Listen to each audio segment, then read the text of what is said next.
Ils sont 27 candidats engagés dans ces élections. C'est beaucoup moins qu'il y a 5 ans, souvenez-vous. Ils étaient pas moins de 45 candidats en 2012. Cette année, on retrouve des femmes et des hommes politiques rompus à l'exercice des élections, mais aussi des novices pour qui faire campagne est une tâche ardue. James O. Jérôme Lee. Avec une superficie aussi grande que celle de l'Europe, faire campagne en Polynésie française est un vrai parcours du combattant. Au-delà du nombre d'électeurs, la première circonscription est de loin la plus vaste et la plus étendue avec les Tuamotu-Gambier et les Marquises au nord. Seuls les candidats des grands partis politiques, plus structurés et implantés dans tous les archipels, ont pu se rendre à plusieurs reprises dans ces îles si éloignées de Papeete. C'est une très grande circonscription. J'étais déjà venue il y a 1 mois, 2 mois. C'est vrai que Papeete, Pila, Ruim, Orea, les Tuamotu, les Gambier, les Marquises, c'est aussi le reflet d'une Polynésie très diverse. C'est aussi de ça dont on parle. Pour les candidats issus de la dynamique créée par l'élection présidentielle, ils sont tous rattrapés par la réalité géographique. Maïré Grandin, candidate insoumise dans la 2e circonscription, s'est résignée à ne pas pouvoir se rendre aux Australes. Malheureusement, on n'y va pas parce qu'on est nouveau, on n'a pas beaucoup de moyens. La France Insoumise a pris en charge les dépenses au niveau des bulletins, des affiches, ce sont les dépenses légales. C'est quand même un sacré budget déjà pour les petits partis. Donc maintenant, on compte sur les petites graines qu'on va essayer de planter grâce aux expositions médiatiques que vous nous accordez. Et enfin, il y a les autres, ceux qui sont originaires des îles. Albert Oi, natif de Huahine, s'est appuyé sur son réseau familial pour se déplacer dans toutes les îles de la 3e circonscription.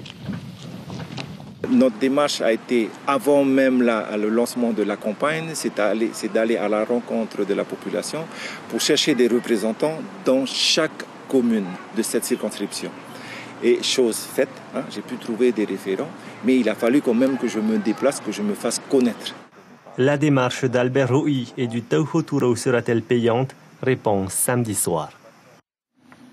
Et je rappelle le nom des candidats de la 2e circonscription: Teura Iriti, Maïré Grandin, Nicole Sanker-Fareata, Valentina Cross, Miri Dubif, Tom Tifaora, Faana Taputu, Tati Salmon, Tepua Raouri Terithei, Yves Conroy et enfin Pascal Pic. Une fois élus, les députés devront choisir un groupe parlementaire en déclarant leur appartenance à la majorité ou à l'opposition. Intégrer un groupe permet d'avoir plus de poids au sein de l'hémicycle. Explication de Marie Labatte. Exister au sein de l'Assemblée nationale, c'est tout l'enjeu des députés qui choisissent de constituer un groupe parlementaire. Pour cela, ils doivent être au minimum 15, généralement réunis en fonction de leurs affinités politiques.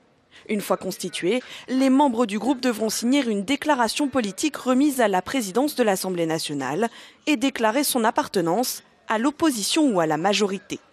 Au quotidien, faire partie d'un groupe parlementaire permet ensuite d'obtenir des postes à responsabilité, des sièges dans les commissions permanentes, une dotation financière et du temps de parole dans l'hémicycle, tout cela en fonction de l'effectif du groupe.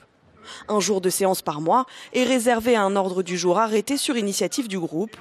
Il est donc difficile d'exister à l'Assemblée nationale sans groupe, car les non-inscrits ne peuvent interroger qu'une fois tous les 2 mois les ministres lors des questions au gouvernement par exemple, et ne sont pas non plus représentés à la conférence des présidents de l'Assemblée nationale, où est fixé l'ordre du jour par les chefs de groupe parlementaires.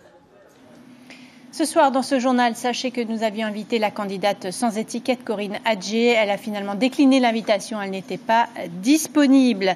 Et ce soir, après ce journal, ne manquez pas notre 3e et dernier débat du premier tour en français, puis en tahitien. Les invités sont candidats dans la première circonscription. Maïna Sage, Moana Greg, Richard Touheyava, Tauhiti Nena et Eric Minardi et son suppléant Taïeu Mauri en tahitien. Et pour être sûr de connaître le programme de tous les candidats, écoutez nos invités café le matin 7h30. Demain, Maruki Duri recevra Tepua Raouri Terithei, candidate libre soutenue par le maire de Paea, Jackie Graff, Yves Conroy, candidat libre, et Pascal Pic, candidat d'Union populaire républicaine. Ils se présentent tous dans la 2e circonscription. Voilà pour les législatives.